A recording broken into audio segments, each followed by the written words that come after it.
Hello everyone, welcome back to our AFL Club by Club draft analysis. We're joined by Dylan Alexander. In this video, we're going to be focusing on Carlton. They currently have picks 3, 38, 63, 68, 69 and 72 in the 2024 AFL Draft. And there's a few things surrounding the Blues they have to take into account, like father-son picks later on, and we'll talk about what they do with those later picks. But they've obviously traded up in this draft to get that luxurious pick 3, and the big question is, what do they do with that on the night?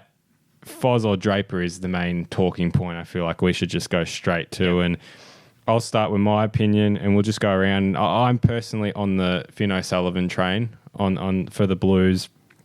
I just love the offensive running of this guy, and the forward craft he can produce at times.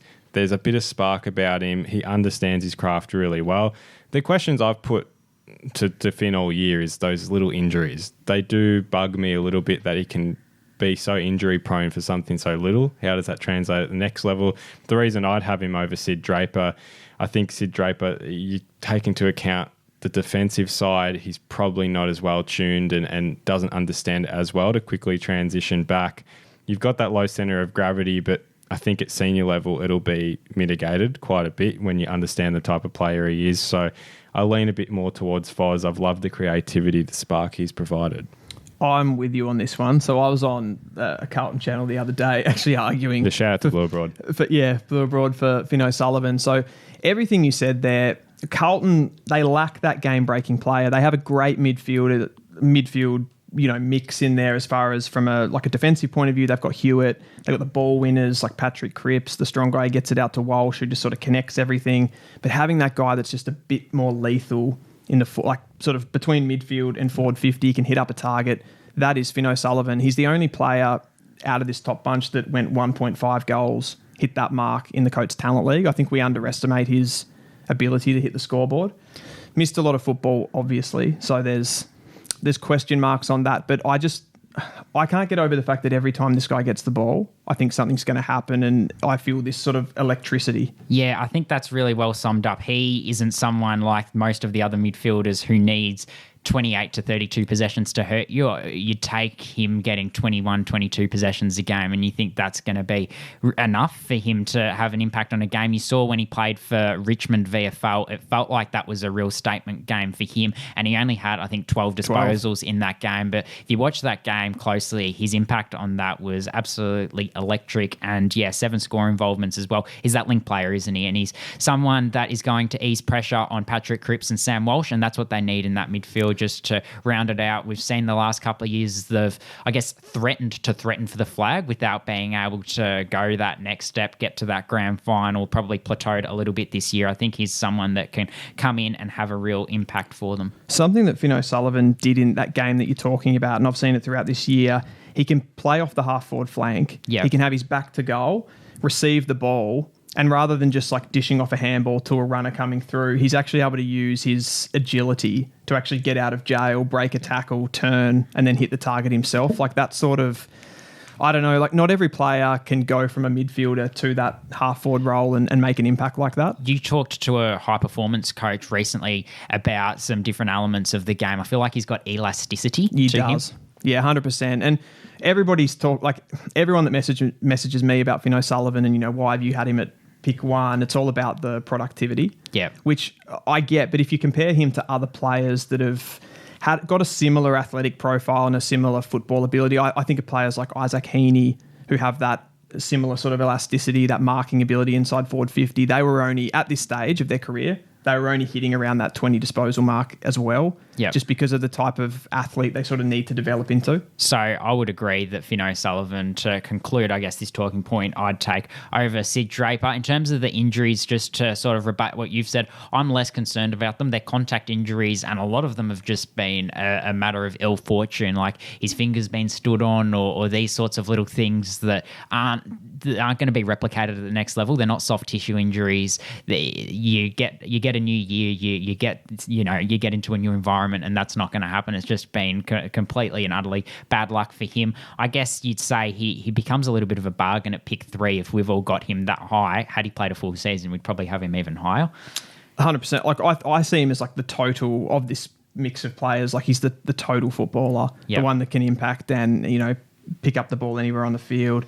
Like you said on the injuries, I think it is an interesting conversation. I agree on these injuries that he's had. They haven't really been the issue. I would say that, like we talked about with Sam Lawler in another one of the videos or off air, I can't remember when we spoke about it, he's probably one that is more likely to pick up injuries just with that composition and the type of athlete that he is. But I absolutely love him. I can't really say much more about him. Yeah, we'll move down the draft order now, and 38 is the next one. The question is whether Ben Camperelli slides to 38. I personally think he will. I think a club has to be a bit of an annoyance to bid on him a little bit higher, especially with the talent that is available. Because I guess the question is not who they take at 38. I mean, let's assume Ben gets taken early. They've got a pick lower. Would you suggest anyone else, or do you think after pick 3 they're simply just wanting to get these two boys, Ben and Lucas?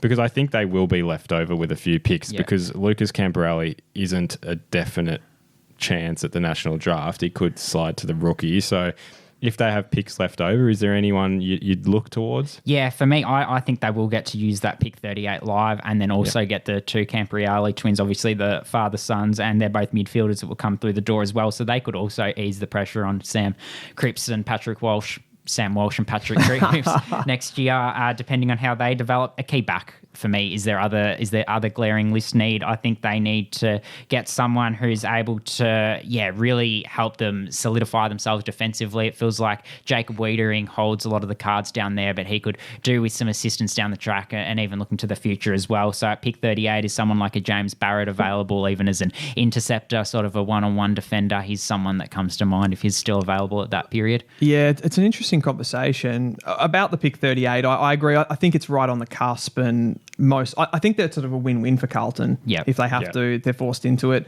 I probably look at a little bit of their key forward depth. Not someone that's going to come in and impact straight away, because they've obviously got Mackay, Kernow, who just play those roles. But if you look down the list on those key forwards, there's not a lot else there sort of coming through. So I don't know, like maybe I could imagine them with pick 38 if one of those players sort of slips, like a Jonty Fall, one of the Whitlock brothers, Sims. Yeah, Sims, Dodson, one of those types. There's a lot of key position players around that mark that even I don't know, maybe someone like a Floyd Burmeister. I was going to say, I think he would be the perfect prototype could he develop into a ruckman down the track, or do they see him more as a key forward? Either way, I feel like he's someone that you could high ceiling player that you could just get in there, just stick it in one of the forwards. I mean, we saw a bit of Ashton Moore at the back of this year, and I don't think he's that key forward type. He's that second or third that can be a powerful mark.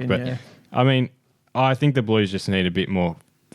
I couldn't care who they got at that back end, as long as it's someone who's got good kicking efficiency. I think that's been the problem when they've plateaued at the back end. It's that lack of forward half efficiency and that ability to move it forward with, you've got 2 Coleman medalists in your forward 50 and you hit them 50% of the time less. You've got to make the most of them while you still have them. So that kicking efficiency is probably what I get it in the sense, because I think that's part of their game plan. So they want territory fast to get it into those guys quickly, which ruins knocks down the kicking efficiency. I think in some sense, in that group of small forwards, they need Moyer to be that hybrid that can, kick goals like a Toby Green, that type of player that can hit the scoreboard. Because I don't see another goal kicker. They don't really have mids that kick goals, and that's what we talked about with Finn O'Sullivan. But then they don't have that absolutely ruthless that's small forward as well. But I don't think they'll draft it. Yeah. Well, there's a lot riding on this draft, given they've given a future for next year to Hawthorn. Obviously, they got Cody Walker coming in 2 years, so I think that's why they've taken the gamble this year that they don't really need too much next year, unless Cody Walker falls off a cliff, which is always possible, but unlikely. So if they get Foz, the 2 Camperelli twins, same question I'll keep asking, is that a pass for the Blues? Massive. Like, I reckon what they've done this trade period's been awesome, just to change your fortunes, to transform it like that. And I think there was such a carrot there in Dan Houston who wanted to come to your club, but I think they would have been overpaying, and now they get to, if you look at Finn O'Sullivan versus Dan Houston, I think that's a win to get Finn O'Sullivan. Yeah, and I'd agree. Yep, I'd agree entirely. And I think the only other thing I'd add is it'd be even more of a win if they're able to use that pick 38. But regardless, it's a pass, particularly when you consider the trade period, like you said, and the draft holistically. And that's all for this video. Make sure to check out the other 17 clubs we've previewed on our channel and Dylan's channel. Thank you all for watching. We'll see you in another video.